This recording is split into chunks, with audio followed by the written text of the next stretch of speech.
My name is Greg McCoach, editor of the Mining Speculator. Today on my panel is Janet Lee Sheriff of Golden Predator, Paul Cowley of First Vanadium, and Max from Barian. So we're going to be talking about some things for me. I'll talk a little bit for a while, and then I'll turn it over to them. They'll each take their time to make the presentations. Afterwards, we'll all move to the back room where you can ask them questions. Thanks for being here. How many people, by raise of hands, are from out of town? I always like to, yeah. It's good to see we're getting more and more people from out of town at the shows. So I think that's a representative of the fact that we're starting to move again. We're making money. It's getting exciting. We're still early days, but the higher quality companies are the ones to move first, and they're certainly moving. I always like this slide. I focus on exploration and a lot in my newsletter. Discovery consists of seeing what everybody has seen and thinking what nobody has thought. A Hungarian-born biochemist made that quote years and years ago. A lot of times we have to think out of the box, rethink things. Sometimes it's a matter of taking the drills, instead of doing this angle, all it is going this angle, and just like Great Bear did, made a tremendous discovery. So my MIF presentation in January here, this was my title slide, 2019, the year gold breaks out. A lot of people were naysayers, didn't believe that. It's certainly proven true, and it's launched our market so that we can see that there's good days ahead. Good times are coming again in this business. My title slide this year, this conference in September, is the funds are coming into anything precious metals. Physical metal, quality precious metals, exploration, development, or production companies. These are the people that drive our market, and next week I'll be going to the Beaver Creek Precious Metals Summit, which is getting very exciting. So gold is moving. Here's why. The Federal Reserve cut interest rates in the face of inflation. They were trying to tame inflation end of last year, and it didn't work for them because the general markets got slaughtered. They reversed course, and the interest rates cuts, which look like they're going to come again. Gold is moving when real rates are falling near zero. The trade war between the U.S. and China, the media presents this as, oh, it's a trade war, but the truth of the matter that they're not going to tell you, it's a race to the bottom of depreciating currencies who are trying to gain advantage over one another by weakening their own currencies. And why are they doing that? Because there's no standard of value. When we had the gold standard, everybody agreed that gold has a certain value. So when we traded with one another in a global trading environment, if one country had a trade deficit with the other, they would send that amount of gold to the other country at the end of the year. It was a very fair system. Everybody's on a level playing field. Everybody benefited. The more you work, the harder you got rewarded. So now since 1971, that hasn't been the case. And so all these governments keep creating more units of their currency because they are paying for things they can't afford. And that weakens the currencies to the point now where this corrupt fiat currency system that we've been under for 70 years is at its end. It's coming to the moment where that can't be anymore. And so they're all trying to weaken their currencies to gain further advantage over one another, but it's an unfair situation and it's going to change. The bond yields. Bond yields have dropped. 17 trillion in government and corporate bonds now have a negative yield. So safe haven-wise, the generalists in the market, when the general stock market goes down, they switch to bonds. Well, that's gone. There's no opportunity there anymore. So what's left? What safe haven is left? Precious metals, precious metal mining shares. The yield curve is inverted, and it remains in that status. So the bond market is upside down and not going to get any better anytime soon. Europe is moving towards recession. There's political tensions around the world. They're rising dramatically in Hong Kong and elsewhere. I think that's only going to increase. Also, gold is hitting a record high in over 70 currencies, including the euro, the Canadian dollar, Japanese yen, Great British pound. They're all hitting record levels. Okay, so this shows the investing public that the move in gold is for real. It's not going to get its legs cut out from under it, as many other people are saying. I disagree with them. I think we'll keep steadily moving higher, and I'll explain that a little bit more about that later. So, again, countries trying to gain advantage over one another by wanting a weaker currency. We see the damage that's doing. Gold is moving up against the US dollar also, despite dollar strength recently. And gold is the only true safe haven left for smart investors, especially if the US dollar rates go negative. Low dollar interest rates are already ruining the gold carry trade, which has always been a block to higher gold prices. That gold carry trade has fallen apart, and I believe will no longer exist. More and more countries are hoping for a US dollar demise and trading in other currencies. Abandonment of the benchmark currency is gaining momentum. More and more countries do not use dollars to buy their oil or gas, and that's going to affect the US dollar at some point. So in my view, gold will continue to move towards the level I predicted in January of 2019 at this conference. I said once gold breaks out above 1,300 for good, we'll just drift towards this 1675, 1725 level, because that's where the technical resistance is. The major technical resistance is there. And as I've been saying in my newsletter the last few months, gold just keeps blowing through any little resistance that's in its way. It'll have corrections here and there, sell-off days, that's to be expected, profit taking, whatever. But gold will continue to drift until we get into this level in the next several months, I believe. To go higher than this, however, to get to a new high, we'll need a catalyst like the collapse of Deutsche Bank or something similar in magnitude. Deutsche Bank, I've talked about it before at this conference, their balance sheet and their situation is so perilously underwater.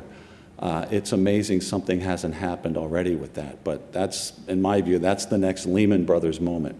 And the ripple effect from that is going to go worldwide. But there are dozens of other potential black swans that could act as such a catalyst to take us to a new high as well. When that happens, it's anybody's guess. It's just too hard to predict. So I'm saying that gold will keep pushing higher till we get to this kind of 1700 area, and then we'll pause there and we'll see what happens. We got the US election coming up next year. That might cause things to be pushed aside for another year until after that's over, but again, hard to tell. Remember this one fact. During the bull market in junior mining shares, 2001 to 2007, retail investors represented only 20% of the money invested. The funds represented 80% of the monies invested in our sector. And that's what happened when all of a sudden we crashed and burned. They dumped everything. They liquidated everything. And when you have 80% of the money leave any market, it's going to be awful, and it was. So those funds have been largely absent from our market until recent years. I tell my subscribers one of the most important conferences I go to every year is the Beaver Creek Precious Metals Summit, because I want to see what the appetite is of these fund managers. Last year, the attendance has been ramping up in the last few years. And these funds have been basically dipping their toe in the water with high quality financings and companies that they view as high quality. They've all been burned before. They don't want to get burned again, so they're being very meticulous about who they get involved with. But with all the money that they have to manage, they're going to have to come into this sector in a much bigger way if they're going to protect their profits that they've made in Dow stocks, cryptos, and pot stocks. So keep this in mind. Our market goes when these funds come in, and I believe they're either going to come in after this conference this fall, or if not at this point, they'll wait till January. And either or, I think we're going to see a major influx of capital. Guys like Eric Sprott, they're already been doing that. They're already been moving money. But Eric's always early. He'll tell you that. He's always the early fund to move. But these bigger funds, last 2 years, there's been a fund there that manages over $1 trillion under management. $1 trillion. That's 1,000 billion. So if they just took 1/1000th of their of their money and put it into our sector, it would, it would cause a big hullabaloo in our market, let alone if a lead fund came in, and these guys tend to follow the herd. They don't want to be left behind once the lead bull amongst the funds comes in. So this is getting ready to happen. They're already moving in slowly. Now, I'll give you some examples here. So it is the funds that drive our market, and they're getting ready to come into our sector big time. There's a silver company that I've been looking at a lot of silver companies, and I've been watching one lately. It's been around for a while. They couldn't raise money to save their soul in the last 7 years. They've basically been defunct almost. They recently had 16 funds pony up $9 million in a very short period of time because all of a sudden they want silver. They want anything silver. And these 16 funds each put up about, somewhere around roughly $500,000 each. And so that's a good sign. That is a very good sign. I can't say the name because the person that told me this said they're going to announce the closing of the financing on Tuesday. So he said, just don't mention the name. You can talk about it afterwards. So that's exciting. Then there was a fund manager. I'll tell you a story. I used to speak at a conference in New York for fund managers only. They paid me a very lucrative fee to come and speak for 2-3 days to help these fund managers understand the junior mining market. And most of these guys were very young. They were managing crazy amounts of money, and they wanted to learn about our sector. So I remember one of these young gentlemen saw me at PDAC, and he said, Greg, he said, can you help me? I'm here to buy 20 junior mining companies. I'm going to put $5 million each into 20 different companies. If it was your money, which companies would you go to? So there's 400 booths on the floor. This is 2006. I'm just taking them around, and I said, this is one you want to pay attention to. And he'd talk to the guy, and he'd say, I want $5 million financing. Can you arrange that for me? Sure. Okay. 2 days later, I saw him. Before he left Toronto, he spent $125 million. And that was peanuts compared to what they managed and what he later came in with. So that's exciting, and that's why these guys are the drivers of our market. So we want to watch what they're doing very carefully. And I'm saying that these funds are getting ready to come into our market because they got nowhere else to go. The bond market, which they love, is toast. They got to look towards precious metals, and they're going to be shrewd about it. They're not going to be reckless like they were in the 2001 to 2007 timeframe. So that's why you got to focus on the highest quality companies, okay? There's good companies, there's better companies, and there's the best. And you got to just focus on that. And if you do, you'll be rewarded because that's what these funds are going to go after. You don't want mediocre. You got to go for the best. And that's what I specialize in my newsletter. I look for the best teams with the best records, with the best quality projects. So Beaver Creek is here. This is a big moment in our market. This is a critical time. Are they going to come next week? They're meeting with all these high quality companies. Are they going to start to buy it? Is one or two of those lead funds going to jump in big time? Is the herd going to follow this fall? We'll find out very quickly. If not, I would guess it'll happen in late January, February timeframe. So I use this slide because I've been consistently trying to point out to people to ask yourself these questions if you're still a fence sitter and don't believe in the gold bull. And when I say gold, I mean gold, silver, platinum, palladium, anything precious metals. Is market volatility going to increase, decrease, or stay the same? In January, I said it is going to increase. Now I'm saying it is going to drastically increase. 2, will instability in the world increase, decrease, or stay the same? I said it's going to increase in January. Now I'm saying it's going to drastically increase. Will safe haven issues increase, decrease, stay the same? Of course, they're going to increase, and they're going to increase drastically now.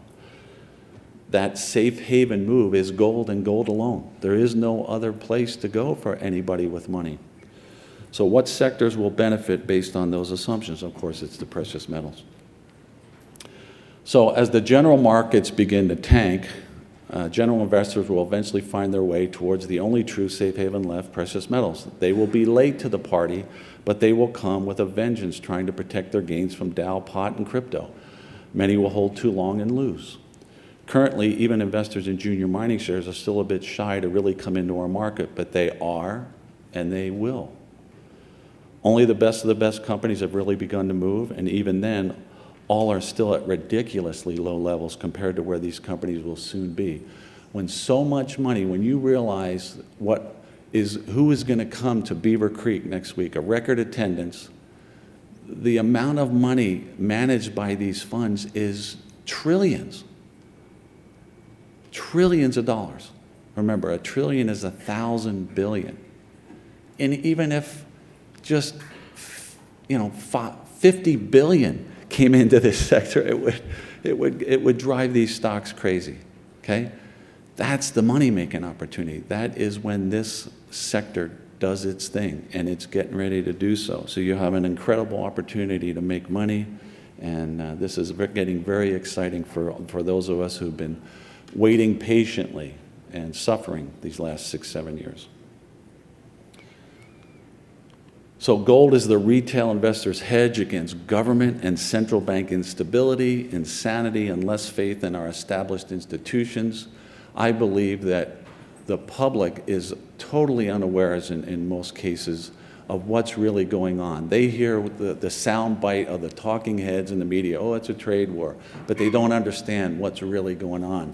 And the people who are privy to that inside information, they are buying gold, okay? When you look at ETF gold inflows, 5 billion in the last month. I mean, this is, I'm not a fan of ETFs. I recommend to all my subscribers or anybody who listens to me, you don't want to be involved with that because I believe those are fraudulent. The gold that they say is there is not really behind those investments. I believe